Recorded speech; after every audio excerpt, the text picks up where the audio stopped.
Hello, it's Kathleen Littleton with Cross Stitch Antiques, and I'm here to give you a tour of my room for Nashville Market 2024. Can't believe it's here again, but here we are, and here are my new releases. We have, first of all, AB 1816 Quaker Sampler. This is a beautiful antique here at the back with the model stitched up front, and we have the lovely chart. There's actually 4 Quakers I'm releasing, as you can see. 4 Quakers came to Nashville. The second Quaker design is Lydia Mendenhall. Sorry for the lamp there. That's the antique. Lydia Mendenhall, her chart. And we have some beautiful colors and specialty stitches on Lydia. She is a Pennsylvania Quaker. The third Quaker design we're releasing is Sir Island Quaker. This one is possibly from Ireland. We have the antique in the back and the model I stitched in the front. And she is called Sir Island Quaker. The fourth Quaker we have is Anne Hunt. She is a Quaker medallion sampler. She's done all in one color. Here is the beautiful antique, very, very old, very delicate. Here is my model stitched on Maritime White by Legacy Linen with 103 silks. And she was originally stitched in 1805. 4 Quakers come to Nashville Market, and we have a Canadian girl who came to Nashville Market.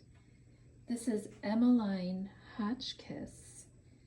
What we have here in the center is the antique. Very frail, very delicate, in poor condition, but her colors are so vibrant. I stitched a portion of her on 36 count Eureka by Fox and Rabbit with the beautiful overdyed threads. We also have her partly stitched here to show you what it looks like with 46 count Eureka and 103 silks, with a conversion also provided for DMC. And she's just charming. Emmeline Hotchkiss, Lacole, 1846, which is on the border of Canada above New York and Vermont. Then we have 4 Irish girls who came to Nashville Market.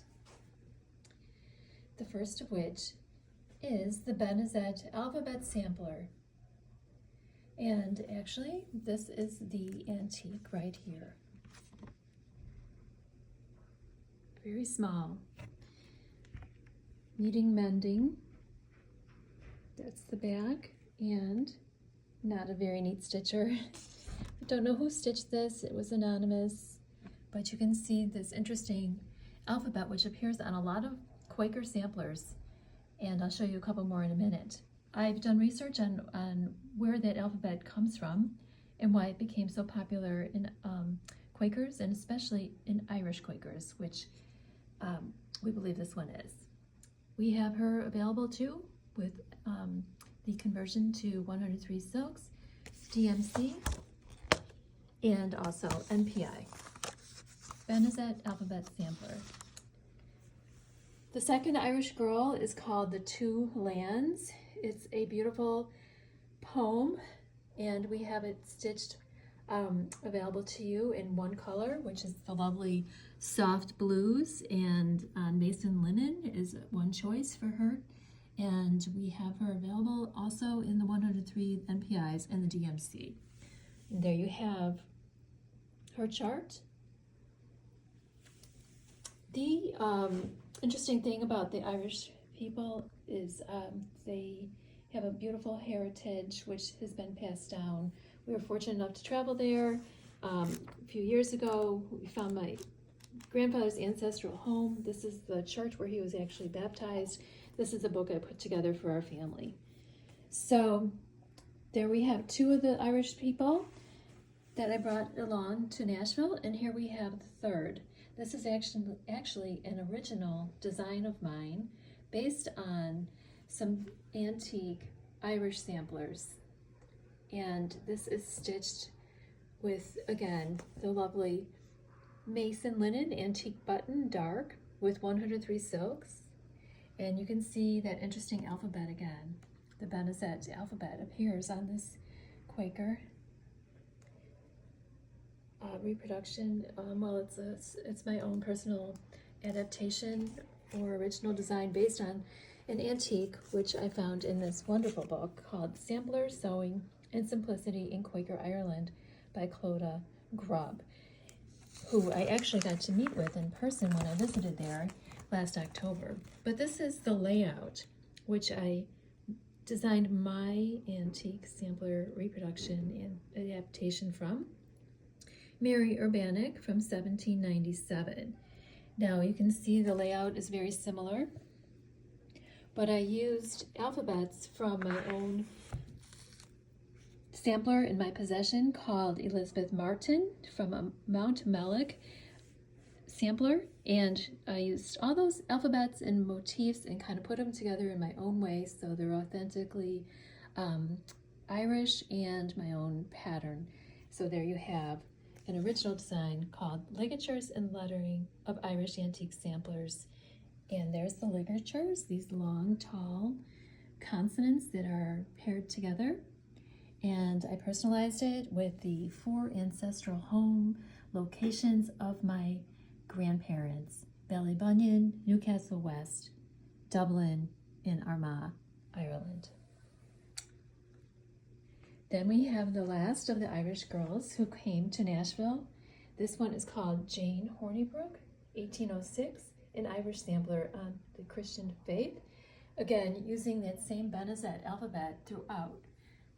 All the capital letters, all the big words, as well as the border itself is the O, used repetitively to form the border. And that's the antique you're looking at. Okay, so let's look at a couple other things.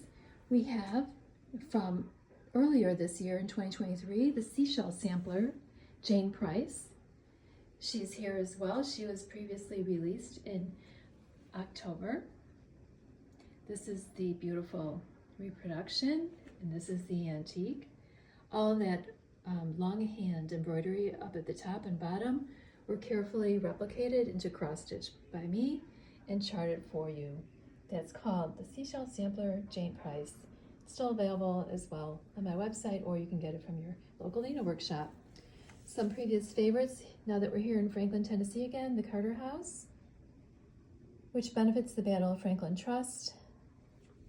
And the companion piece to that is Catherine Morgan, another Tennessee, Franklin area sampler. And Martha Carr, 1838, also a Tennessee sampler. All right, we're going to step over here. I'm going to show you a few more new releases. We have 2 English girls that have come, and we have, first of all, Sarah Welsh, a beautiful band sampler from 1764. That's the reproduction of this very beautiful, old, very old band sampler, and now you're looking at the antique. So you can see them both together in the chart, and she is lovely. 1764, Sarah Welsh. The second English girl we have is Annie Matilda Moss. There's her chart. We have her antique. Annie Matilda stitched her sampler in 1872 at the age of 12 at Daglingworth School. And a lot of these motifs you see also appear on Bristol samplers. This intrigued me. Those patterns, those borders, the corner motifs. And so I found out the clue is the pattern booklets. And here we have my 12th release, Prince Albert's Exhibition 1851 pattern album, in which I actually replicate each page of these lovely booklets that were given out freely at the exposition in 1851 to the ladies as souvenirs, inside of which are patterns, which all 16 have been replicated by me so that you can stitch your own alphabets or motifs or create your own. But they were used exclusively and extensively in samplers by girls at the Bristol Orphanage, but also at other schools and places throughout Europe, France, Germany, and England, for instance. And that's why we have the same motifs used on the Staglingworth School, which was a day school in England, and the Bristol samplers, which were about several decades worth of samplers using the Bristol Orphanage motifs, but the source again was these pattern booklets, and this is one example of them. Okay, so there you have the 12. And now I want to show you another release from last year, which we have a beautiful model of, and that is Oh Sweet Humility. Here is the antique. This is the pattern cover. Oh Sweet Humility came out at last Nashville Market, but she's proved very popular and beautiful, and we have an amazing model here to show you her fully stitched, as well as some new information about her. When I reproduced her last year, I didn't know that much about Eliza. I couldn't find much out about her, but due to the careful research of Vicki Jennett, who just released the Charlotte Warrington sampler, you can see the similarities in the two. And Vicki Jennett of Needlework Press has discovered a link between her Charlotte and my Eliza. They probably were stitching around the same time, and not only 1838 and 1835 were close proximity, but probably or possibly they either attended the same school or had the same teacher.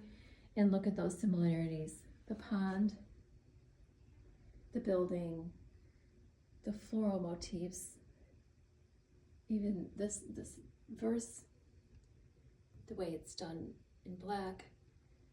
Charlotte Warrington is available currently now as only an exclusive through Homespun Needlework Group on Facebook. It's what they've been calling their BAP, B-A-P, Big Awesome Project.